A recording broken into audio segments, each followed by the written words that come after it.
All right, guys, so this might make me something of an anomaly in the basketball world, but I'm basically not the biggest fan of heavily resisted banded jump training, or Vertimax training, some may call it.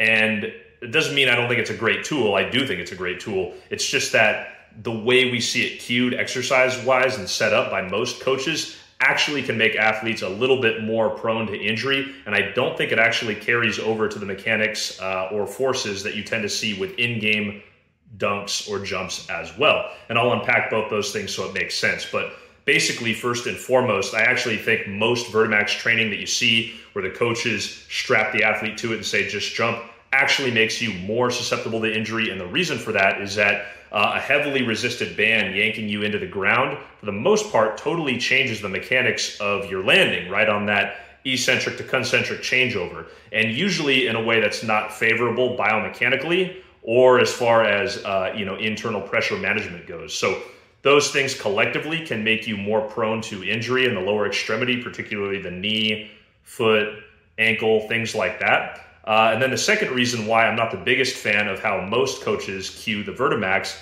is basically because it doesn't mimic the forces we're going to see in the sport as much, right? It doesn't mean we don't need both. We do need both, but I think the bias towards that type of jump training is, it's pretty dissimilar in terms of the forces and the mechanics that you're going to see from actual jumps and dunks in game, right? So what I mean by that is that most Vertimax training is going to be largely concentric, raw force production based because you're doing it from a static position. But most jumps in game are going to be more elastic driven because it's redirecting that horizontal energy into vertical energy. So it's going to be more eccentric dominant, more elastic dominant, and just not necessarily comparable as far as both the mechanics and the forces, right?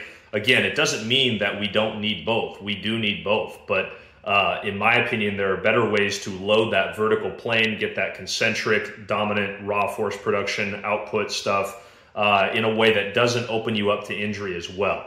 And that doesn't mean you can't use the Vertimax either, right? I'm a big fan of the Raptor, the one that loads you horizontally, and I'm a fan of the regular Vertimax as well. I've used it a lot on and off throughout the years. I just think you have to be very careful as far as the movements you're having athletes do on it, and you need to pay attention to the setup and particularly the landing. So again, hope that helps add context. It's not black or white, good, bad. It's just it's all in how you cue it, right? Just like anything else. So if you guys have any questions, just feel free to let me know in the comments section, and hope this helps.